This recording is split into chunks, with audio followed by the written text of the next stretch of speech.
नमस्कार दोस्त, कल हमने अनुसूची के बारे में सीखा था। आज हम इस वीडियो में संविधान संशोधन के बारे में सीखेंगे। ये कुल मिलाकर 3 पार्ट में वीडियो आएगी मेरे दोस्त। वीडियो बहुत लंबा ना हो जाए, या तो दूसरा पार्ट में अगर आप आएगी तो आ जाएगी, नहीं तो तीसरा पार्ट भी मतलब शॉर्ट वीडियो 3 पार्ट में आ जाएगी, तो आसान होगा आप लोग के सीखने में। ठीक है, तो आइए समझते हैं पहले संविधान संशोधन और देखते हैं कि ये क्या है। पढ़ेंगे, देखिए जो संविधान संशोधन पढ़ना है ये भाग 20 में पढ़ना है, पार्ट 20 का पढ़ना है। ये अनुच्छेद जो लिखा गया, जो बताया था ना मेरे दोस्त, अलग अलग चैप्टर जो है उसमें से एक चैप्टर भाग 20 है जिसके अंदर संविधान संशोधन पढ़ना है। इसमें एक ही आर्टिकल है दोस्त, एक ही अनुच्छेद है, अनुच्छेद 368। ठीक है, इसमें लिखा हुआ है कि किस विषय पे कैसे संविधान का संशोधन होगा, किसमें किसकी कितनी भागीदारी होगी, किसको संसद करेगा, किसको राष्ट्रपति लौटा सकता है या नहीं लौटा सकता है। तो ये सारी बातें अनुच्छेद 368 में लिखी गई है। ठीक है, देखिए इसके अनुसार संविधान संशोधन 3 तरीके से होता है। एक साधारण बहुमत से। अच्छा, संविधान जो है मेरे दोस्त किसी राज्य की संपत्ति तो है नहीं, ये पूरे देश के लिए कानून का एक किताब है, तो इसमें पूरी देश की सहमति होनी चाहिए। तो जो साधारण बहुमत, विशेष बहुमत जो लिखते हैं मेरे दोस्त, ये सीधा सीधी संसद की बात करते हैं, ना कि विधानसभा विधानमंडल की बात करते हैं। अपने यहाँ की बात नहीं करते मेरे दोस्त कि किसी राज्य का विधानसभा या विधानमंडल है, ये केंद्र की बात होती है, मतलब संसद की बात होती है। तो एक साधारण बहुमत से संविधान में संशोधन किया जा सकता है, मतलब 50% बहुमत मिलना चाहिए। और ये तो ऐसे ही हो जाता है, विनर पार्टी की तो ऐसे भी 50% ज़्यादा होती है बहुमत। तो जो भी पार्टी अगर खुद अपने दम पे सरकार बनाती है, बिना किसी से संगठन किए हुए, बिना किसी से गठबंधन किए हुए, तो वो तो पक्के से किसी भी बहुमत को पास करवा ले जाएगी, मतलब किसी भी संशोधन को पास करवा ले जाएगी अगर वो साधारण बहुमत से होगा तो इसके द्वारा जो संशोधन होता है उसको संशोधन गिनते भी नहीं, उसको सुधार कहते हैं। ठीक है, कि इसकी जरूरत थी, सुधार कर दिया गया है। ठीक है, इसके अंतर्गत संविधान के 2 अनुच्छेद जो बार बार एग्जाम में पूछे जाते हैं आते हैं। एक अनुच्छेद नंबर 2 आर्टिकल 2 एंड आर्टिकल 3। ठीक है, जब अनुच्छेद पढ़ रहे होंगे तो देखेंगे ये क्या कहता है। एक्चुअली में ये राज्य से संबंधित है, किसी राज्य को दूसरे देश से अपने देश में मिलाना है। देखिए अनुच्छेद 2 जो है ये दूसरे देश के राज्य को अपने में शामिल करना है, उसके लिए अनुच्छेद 2 है। और अपने अंदर के राज्य का नाम, राज्य का क्षेत्र, मतलब राज्य को तोड़ना है, जोड़ना है, इसमें परिवर्तन करना है, तो अनुच्छेद 3 होता है। अच्छा, ये दोनों अनुच्छेद में ही लिखा गया है कि ये राष्ट्रपति के पूर्व सहमति पर आएगा, मतलब पहले राष्ट्रपति से पूछ लिया जाएगा कि हम ऐसा करना चाह रहे हैं, आप सहमत हैं कि नहीं। तो राष्ट्रपति बोलेंगे कि हाँ ठीक है हम सहमत हैं। जैसे बिहार से झारखंड को तोड़ा गया 15 नवंबर 2000 को, तो पूछ लिया गया होगा राष्ट्रपति से कि हम एक बिल लाना चाहते हैं, हम एक ऐसा प्रस्ताव लाना चाहते हैं कि बिहार को तोड़ के 2 राज्य बनाना है, लाएं कि नहीं। राष्ट्रपति अगर कहते हैं, मतलब वो सहमत हैं, तभी वो बिल आती है।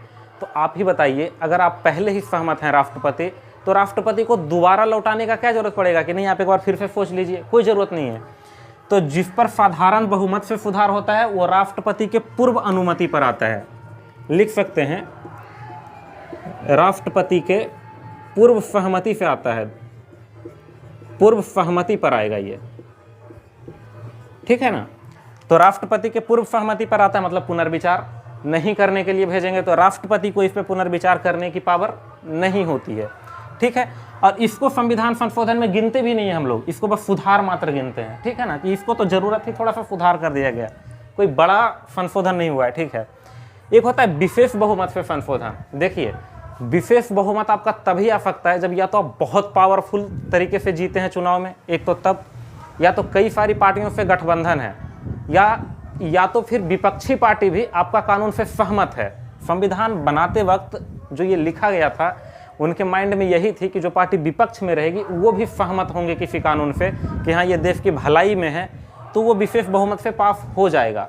इसी चलते उन्होंने संविधान संशोधन का एक पार्ट को विशेष बहुमत से पास होने के लिए बोला। अच्छा, इसमें वही टॉपिक पास होंगे जो इससे थोड़ा ज़्यादा इंपॉर्टेंट होगा। तो ज़्यादा इंपॉर्टेंट क्या है, मानव की जिंदगी। तो जो मूल अधिकार है, जो जिंदगी जीने का बेसिक अधिकार है, फंडामेंटल राइट्स जिसको बोलते हैं, इसमें अगर संशोधन करना हो तो विशेष बहुमत से होगा। एक दूसरा, उसी के बाद एक दूसरा मूल अधिकार ही, मतलब एक ऐसा मूल अधिकार जो देश की क्षमता नहीं थी तब उस वक्त नहीं दिया गया, लेकिन जब जब देश की क्षमता होगी तो देश लोगों को प्रदान करेगा, ऐसा संविधान में कहा गया है। उसको डीपीएसपी के अंदर रख दिया गया दोस्त, राज्य के नीति निर्देशक तत्व। ये सबको अच्छे से पढ़ेंगे जब संविधान का भाग पढ़ रहे होंगे। लेकिन फिर भी समझिए, जो ज़िंदगी जीने का बेसिक अधिकार है उसको मूल अधिकार कहते हैं। इसके बिना ज़िंदगी कोई काम की नहीं है, ज़िंदगी निरस्त हो जाती है। और ये राज्य की नीति निर्देशकता, तो ये भी एक तरह का मूल अधिकार ही बनता है जब देश की क्षमता हो जाती है कि हम इस चीज़ को दे सकते हैं। जैसे इससे आप सोच सकते हैं, जो फ्री शिक्षा है वो पहले राज्य के नीति निर्देशक तत्व में थे, बाद में उसको उठाकर मूल अधिकार में डाल दिया गया। तो ऐसे ही जब जब देश की क्षमता होगी तो डीपीएफपी को उठा के मूल अधिकार में डालते रहेगा। तो जहां भी मूल अधिकार बोला जाएगा तो आप राज्य के नीति निर्देशक तत्व को साथ भी इंक्लूड करके चलेंगे। तो इस दोनों पे विशेष बहुमत से संशोधन होती है एक। और विशेष बहुमत प्लस राज्य, कुछ ऐसे संशोधन है जो बहुत तगड़ा टॉपिक पे हो। जैसे राष्ट्रपति के चुनाव में कौन कौन भाग लेगा, कौन कौन नहीं भाग लेगा, ये बात हमारे संविधान में लिखा हुआ है। अगर हमें उसको चेंज करना है कि कोई पार्टिकुलर आदमी, जैसे राज्य के विधानसभा इसमें भाग लेते हैं जो निर्वाचित सदस्य होते हैं, अगर हम कहना चाहें कि वो भाग नहीं लेंगे, मतलब विधानसभा के निर्वाचित सदस्य भाग नहीं लेंगे, तो इस बिल को पास करवाने के लिए पहले तो संसद से ये विशेष बहुमत से पास होगी और फिर देश का आधा राज्य भी इस कानून पर सहमत होनी चाहिए, तभी ये संशोधन हो पाएगा। ठीक है, ठीक है। इसके बाद कार्यपालिका, एक होती है विधायिका, न्यायपालिका और कार्यपालिका। ये तीनों में किसी में भी संशोधन करना हो तो विशेष बहुमत और राज्य की आवश्यकता पड़ती है। ठीक है, ये तीनों क्या है देखिए, थोड़ा थोड़ा समझ लेते हैं यहाँ पे। विधायिका का मतलब होता है कानून बनाने वाला, मतलब जिसको आप मंत्रिमंडल कहते हैं, जो संसद में सुनते हैं कि ये कानून आ रहा है। जैसे कृषि कानून आया तो मंत्रिमंडल उसको पास करती है, संसद उसको पास करती है, तो उसको विधायिका कहते हैं। और जो ये जो कानून है इसको कार्य क्षेत्र में लाती है, जैसे प्रधानमंत्री, राष्ट्रपति के साइन के बाद ये कानून देश में लागू हो जाती है। तो ये लोग कार्यपालिका कहलाते हैं, जो कार्य करवाते हैं उस कानून पे, उसको कार्यपालिका कहते हैं। मतलब नियम बनाने वाले को विधायिका, नियम को लागू करवाने वाले को कार्यपालिका, और अगर लागू नहीं करे दंड देने वाले को, पनिश करने वाले को न्यायपालिका। ठीक है ना मेरे दोस्त, ठीक है। आइए, तो जो संविधान संशोधन हम लोग पढ़ेंगे मेरे दोस्त, जो ये संविधान संशोधन लिखा हुआ है, ये साधारण बहुमत वाले तो नहीं है, एकदम नहीं है। और इसमें कभी कभार संशोधन होता है। एक बार तो न्यायपालिका में संशोधन करने की बात आई तो सुप्रीम कोर्ट ही नकार दिया। वो 99वां संविधान संशोधन है, पढ़ेंगे तो बताएंगे। विशेष रूप से जो इतना जो संशोधन लिखा हुआ है वो यही संशोधन है, मेनली रूप से इसी में संशोधन होता है। ठीक है ना। तो जो भी संविधान संशोधन पढ़ेंगे एक बात तो दिमाग में रखेंगे कि वो साधारण बहुमत वाला नहीं होगा। क्वेश्चन पूछता है कि संविधान संशोधन के अंतर्गत साधारण बहुमत से पारित संशोधन आते हैं या नहीं आते हैं। ठीक है, ये सुधार होता है। देखिए, पहला संविधान संशोधन, जब देश आज़ाद हुई तो देश के पास सबसे पहला टारगेट था कि पूरे देशवासियों का पेट भरे, है ना, क्योंकि उस वक्त गरीबी बहुत ज़्यादा थी। अंग्रेज इतना गंदा तरीके से यहाँ से जो धन था उसको निकाले थे, इतना तरह से यहाँ से ड्रेन कर गए थे कि बहुत ही स्थिति खराब थी इंडिया की। कुछ लोग को भूखे सोना पड़ता था। तो इंडिया की पहली चाहत थी कि पूरे देश के लोग की पेट भरे। कैसे भर सकती है पेट? जब अनाज उपजेगा। और यहाँ की एक और प्रॉब्लम थी, जमींदारी थी। तो जमींदारी में दिक्कत ये थी कि किसी के पास बहुत ज़्यादा ज़मीन था, जो जमींदार कहलाते थे, राजा कहलाते थे, महाराजा, और वो काम तो करते नहीं थे। और जो खेत पे काम करते थे वो तो किसान थे, और किसान के पास अपनी ज़मीन नहीं थी। तो काम करते थे और लगान किसान नहीं तय करते थे, लगान को राजा तय करते थे या तो फिर जमींदार तय करते थे। ऐसे कंडीशन में राजा या जमींदार तो देखने नहीं जाते थे कि क्या स्थिति है खेत की, कैसे फसल है।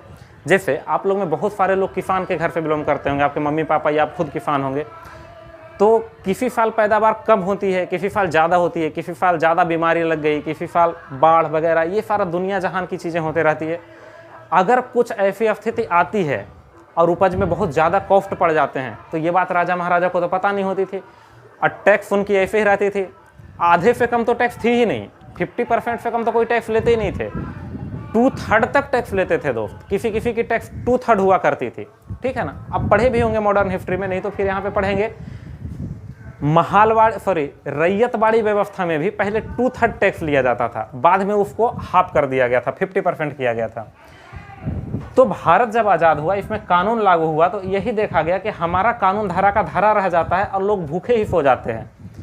तब इनको ज़रूरत पड़ी कि जो भूमि, जिसके पास बहुत ज़्यादा भूमि है, उसको थोड़ा थोड़ा करके छोटे लोगों में बांट दो, मतलब किसानों में बांट दो। तो इसके लिए भूमि सुधार किया गया। पहला ही संविधान संशोधन संविधान लागू होने के ठीक अगले वर्ष बाद 1951 में आया भूमि सुधार। अच्छा, भूमि सुधार जैसे ही किया गया, राजाओं के यहाँ से ज़मीन ले करके किसानों में बांटा गया, ज़मींदारों के यहाँ से ज़मीन लेके किसानों में बांटा गया, तो सोचिए हंगामा तो पक्के से हुआ होगा। आप ही का ज़मीन कोई लेकर अगर किसी गरीब को दान कर दे तो हंगामा तो होगा दोस्त। मैटर कोर्ट तक गई, हाई कोर्ट, सुप्रीम कोर्ट सब फाइल हो गई। सुप्रीम कोर्ट ने भी कहा कि दिक्कत तो है भाई, किसी का ज़मीन है, उसकी मेहनत की कमाई हो सकती है, आपने उसको छीन लिया।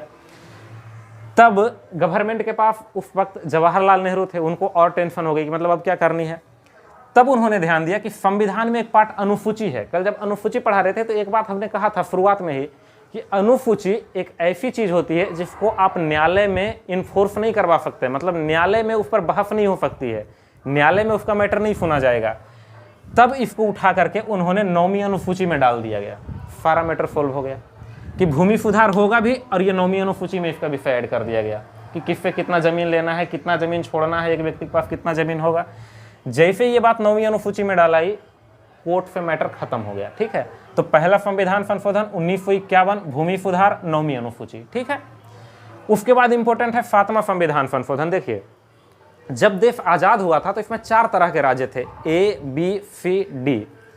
ए में वो राज्य को रखे गए थे जो ब्रिटिश प्रांत से जीते, मतलब ब्रिटिश प्रांत के हाथ में थे, मतलब जहां ब्रिटिश की सरकार थी उसको पार्ट ए के बोला गया, मतलब ए टाइप के राज्य में बोला गया। अच्छा, कुछ ऐसे राज्य थे जहां राजा महाराजाओं का ही शासन था, जैसे हैदराबाद, तो राजाओं महाराजाओं का ही शासन रहा था वहाँ।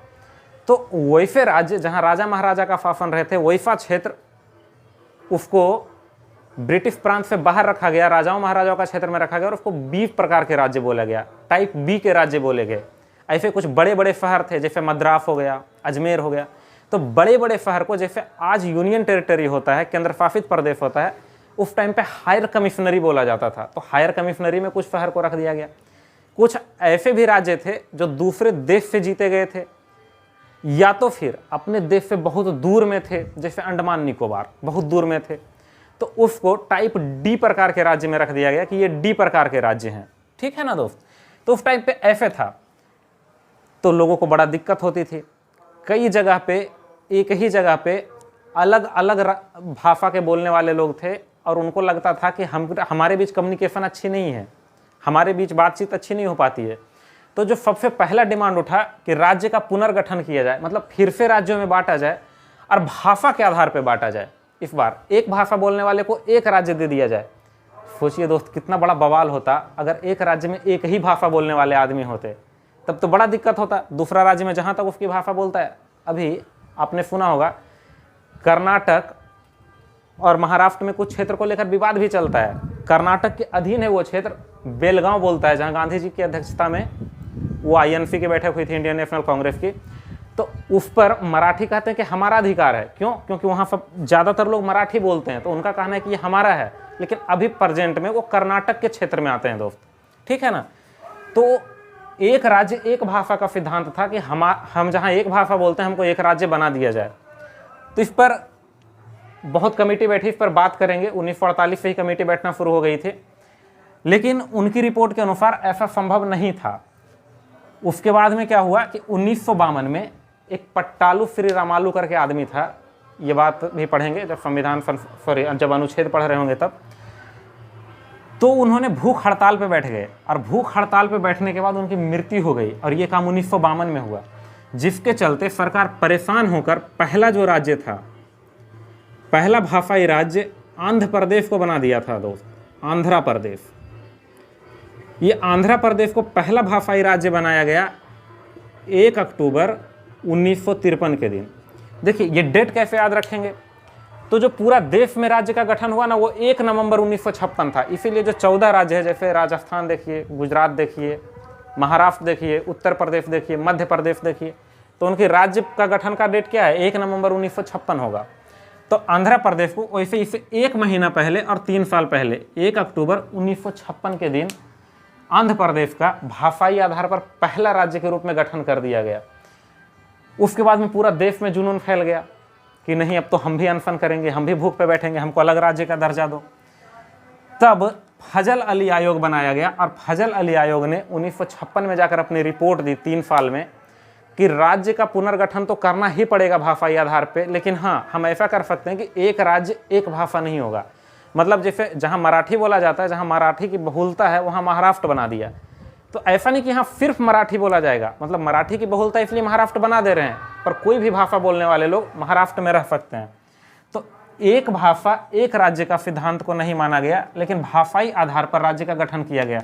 तो ये जो भी राज्य बने थे इनका आधार क्या था दोस्त? भाषाई। ये भाषाई आधार पर राज्य बनाए गए थे, ठीक है, लैंग्वेज के आधार पर बनाए गए थे, ठीक है। तो राज्य का पुनर्गठन हुआ था 7वां संविधान संशोधन 1956, फजल अली आयोग, 14 राज्य 6 केंद्र शासित प्रदेश भाषाई आधार पर थे, ठीक है। उसके बाद 8वां संविधान संशोधन। देखिए 8वां संविधान संशोधन तो पढ़ाना एक बहाना था, एक्चुअली में इसमें कुछ और बताना चाह रहे थे। 8वां संविधान संशोधन 1960 में हुआ था। SC ST को आरक्षण 1970 तक कर दिया गया। देखिए SC ST या OBC किसी को भी जो आरक्षण प्रदान किया जाता है ना, वो 10 वर्ष के लिए ही किया जाता है। तो जब 1950 में संविधान लागू हुआ था तो 10 वर्ष के लिए SC ST को छूट थी। तो 10 वर्ष 1960 में जैसे ही पूरा हुआ तो देखा गया कि SC ST की स्थिति फिर भी नहीं सुधरी है, तो उनको 10 साल के लिए और छूट दे दी गई। बस इतना ध्यान में रखिएगा कि SC ST को या OBC को कोई भी छूट मिलती है तो वो केवल 10 साल के लिए मिलती है। 10 साल के बाद फिर से बिल पारित करवाना पड़ता है संसद में, तब जाकर छूट आगे मिलती है, ठीक है। उसके बाद इंपॉर्टेंट है 13वां संविधान संशोधन। ये जो 6 केंद्र शासित प्रदेश देख रहे हैं इसमें एक नागालैंड भी था। 13वां संविधान संशोधन 1962 के द्वारा नागालैंड को राज्य का दर्जा दे दिया गया, ठीक है। उसके बाद 18वां संविधान संशोधन इंपॉर्टेंट है। देखिए ये 1966 में होती है। एक्चुअली में ये जो 14 राज्य बना था, तो इसके बाद पहला राज्य था जो टूटकर अलग अलग राज्यों में बटा। इसीलिए ये इंपॉर्टेंट है कि इस 14 राज्य से अगर किसी राज्य का विभाजन हुआ तो वो पहला यही था। 1966 में 18वां संविधान संशोधन जो कि स्व आयोग के सिफारिश पर आएगी। 2 आयोग, यहाँ पे फजल अली आयोग पे राज्य का पुनर्गठन किया गया। अब पहली बार जब तोड़ा गया तो स्व आयोग, ऐसे याद रखेंगे दोस्त। अभी तो राज्य का नाम, शहरों का नाम तेजी से बदलते हैं, शहरों के नाम तो ऐसे बदलते हैं जैसे मतलब कपड़े बदल रहे हो।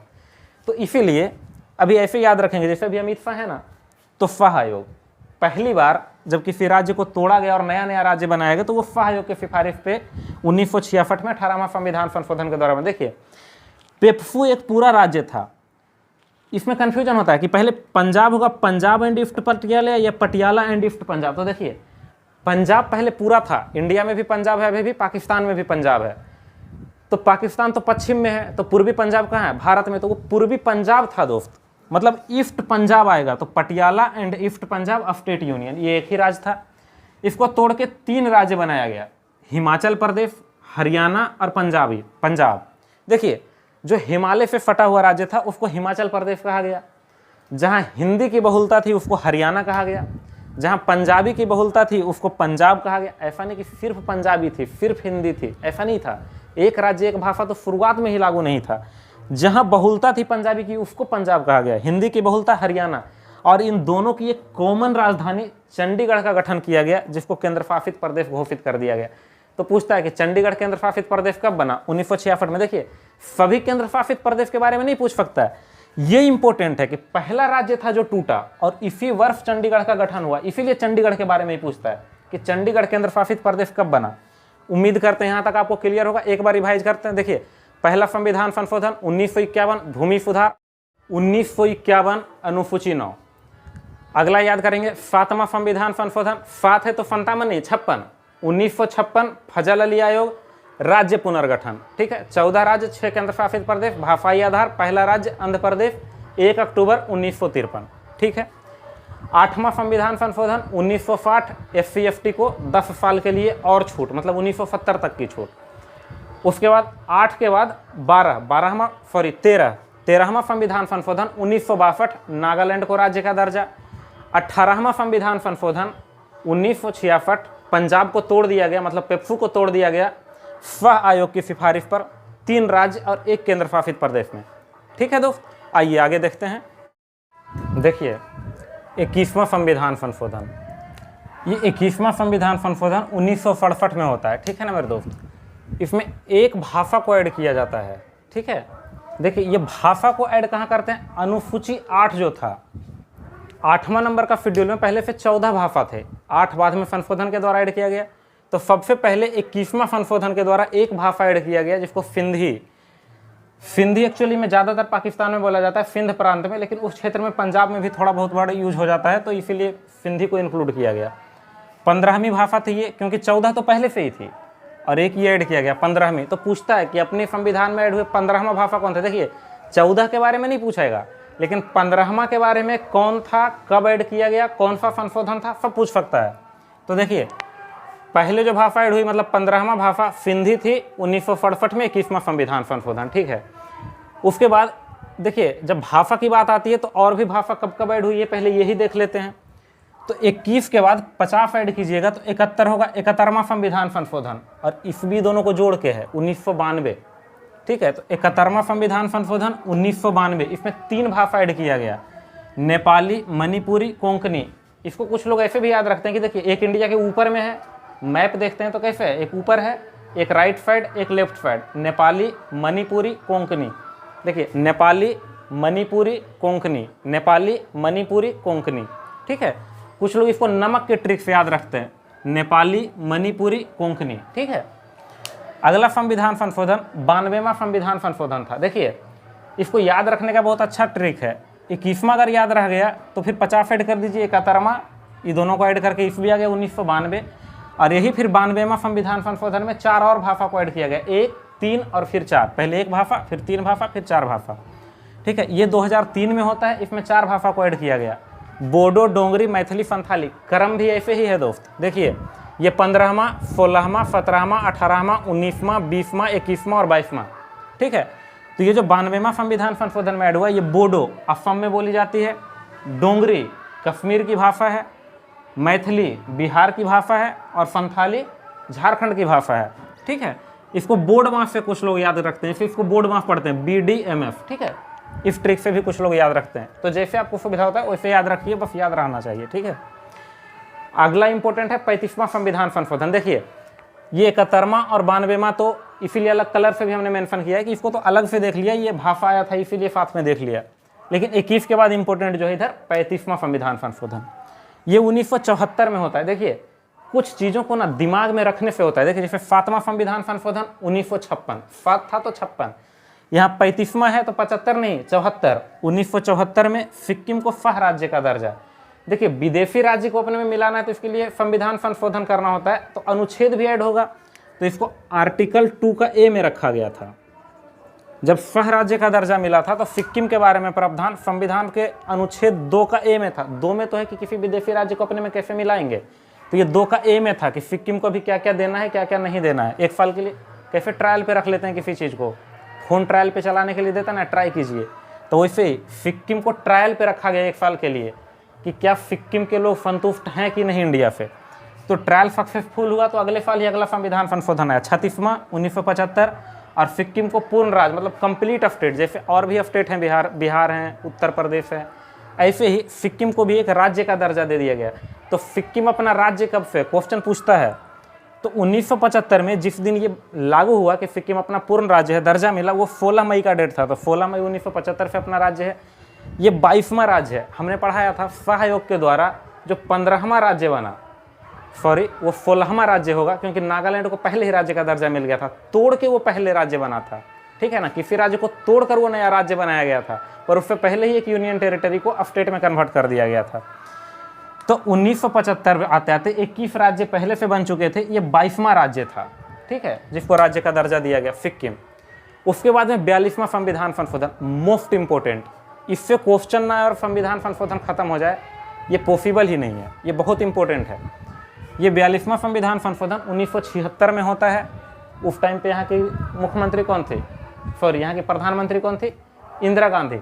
वो भी ऐसे ही थे, जैसे मोदी कहने का मतलब इंडिया का रिप्रेजेंटेशन हो जाता है ना, इंदिरा गांधी का मतलब इंडिया ही होता था, ठीक है ना। इंदिरा गांधी अगर बोल दी तो वो पक्के से बिल पास ही हो जाएगा संसद में, इतनी उनकी पावर थी, ठीक है।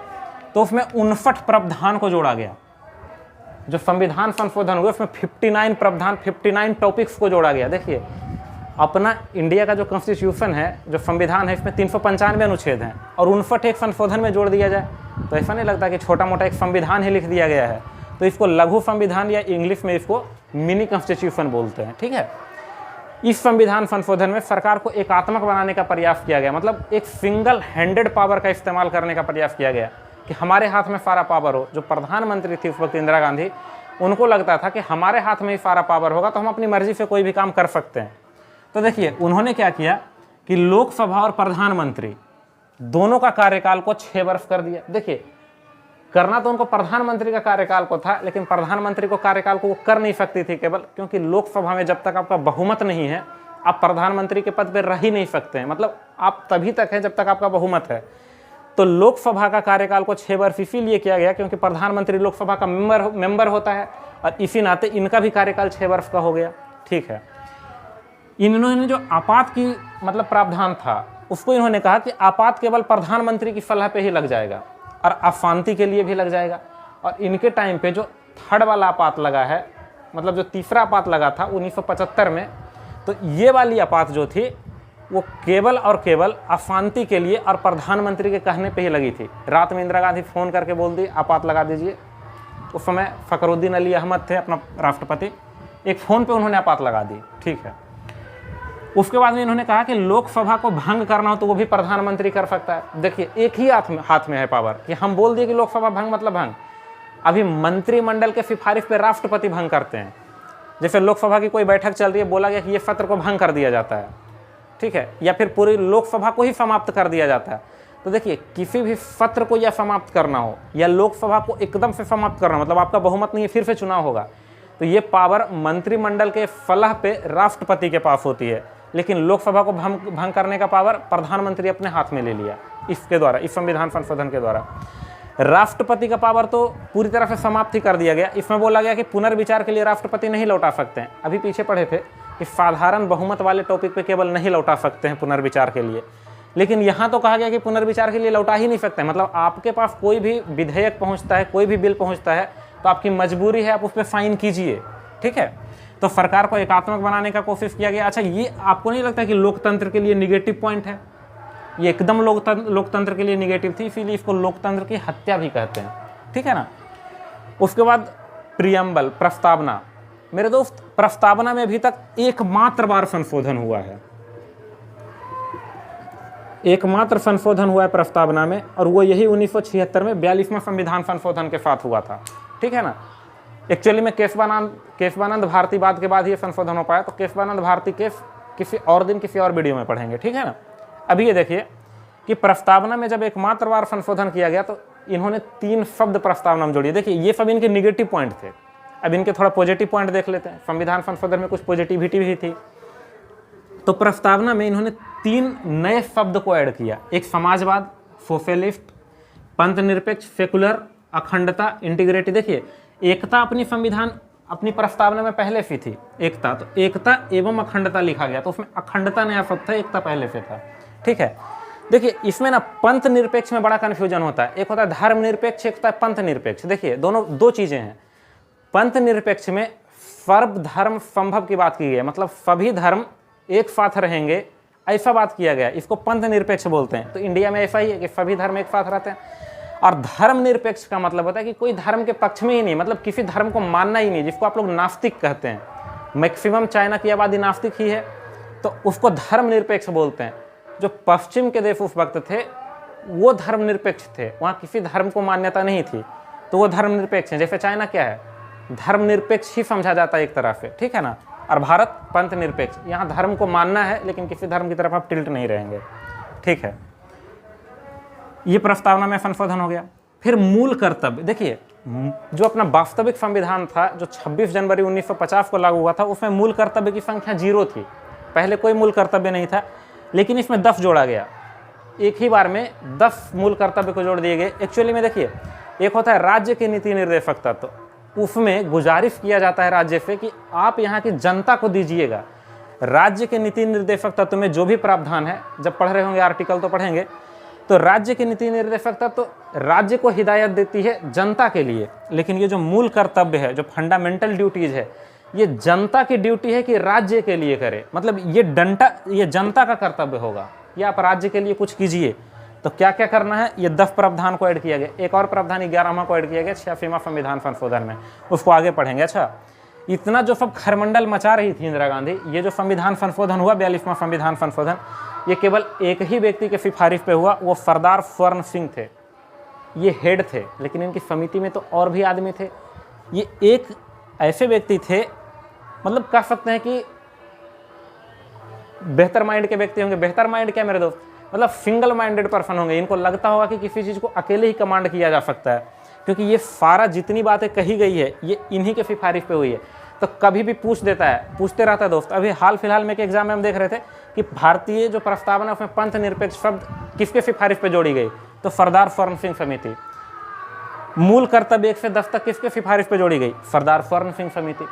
तो जितना भी आएगा कि किसके सिफारिश पे ये सब काम हुआ है, आपात को किसके सिफारिश पे अशांति के आधार पे भी लगा दिया गया, सरदार स्वर्ण सिंह समिति। तो ये सरदार स्वर्ण सिंह समिति ही आएंगे अगर ये 42वां संविधान का कोई भी टॉपिक आता है तो। ठीक है दोस्त, ठीक है। आगे ये वीडियो थोड़ा लेंदी हो जाएगा, तो इससे आगे संविधान संशोधन अगला वीडियो में समझेंगे। धन्यवाद।